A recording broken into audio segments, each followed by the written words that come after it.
और फिर मेरे दिमाग की बत्ती जली।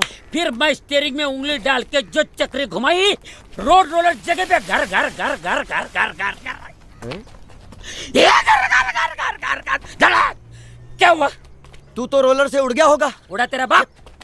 अरे पब्लिक चिल्ला रही थी, रोड रोलर जाके पेड़ को लगा घचकन, पेड़ खाए में गिरा भचकन, फिर रोड रोलर जाके किनारे पे लटका।